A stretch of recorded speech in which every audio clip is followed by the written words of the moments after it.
नोंथाङा मोजां कुइसनखौनो सोंदों।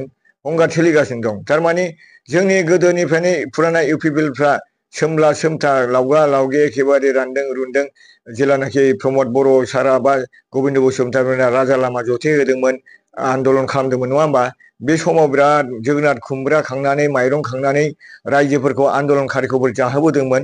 दा बैफोर पिसिडि आरो डाबल पिनिफ्राय फैनाय जोंनि इउपिपिएलनि जेनाखि सोद्रोमा बिथांमोना दिनैसिम जेबो गरसेबो थाखा रां आरजिनो हायाखै आरो स्किम सुबिदा मोनाखै। बेनि थाखायनो सम सम आल'सना जायो जे गोदान गोदान फैनानैसो नै दिनैनो फैयोबा दिनैनो आर'नाइ गानोबा स्किम हरो नङा होमबा? माबा मोनसे सुबिदा हरो। बेनि थाखायनो बेखौ नुनानै आंनि सिगाङाव बुंबाय थायो चेयारमेन हिसाबै माने जोंनि इउपिपिएलखौ नायसनला फुराना मानसिफोरखौ नायसनला बिदिबा जों इउपिपिएल थाला जोंबोथ' थानानै मालाबा बेबायदि मोनसे खुद्रिखांनाय बाथ्राफोरखौ बिसोरो बिथांमोना आंनि सिगाङाव बुंबाय थायो। ओमफ्राय आं बुजायो आरोखि दे थिगैनो जागोन दा लासै लासैनो। दा बेबायदि सिङाव बिराद हंगार दङ। दिनै आं नोंथांमोननि मिडियानि गेजेरजों बुंफ्लांबाय।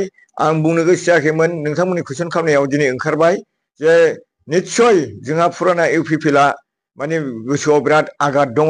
बेनि थाखायनो दिनै गोजाम माने जेनाखि माने गोदान इउपिपिएलफ्रा फैनानै स्किम सेंसन लाख कौटि थाखानि खामानि मावगासिनो दं। बेवहाय गोसोआ गोजोननाय गैया आरो गावजों गाव हिंसा हिंसि मेगन सालायनाय खुद्रिलायनाया बारा जाबोदों गामि भिथोरिया ओनसोलाव। बेखिनिखौ आं नोंथांमोननि सिगाङाव स्पस्ट' बुंबाय आरो।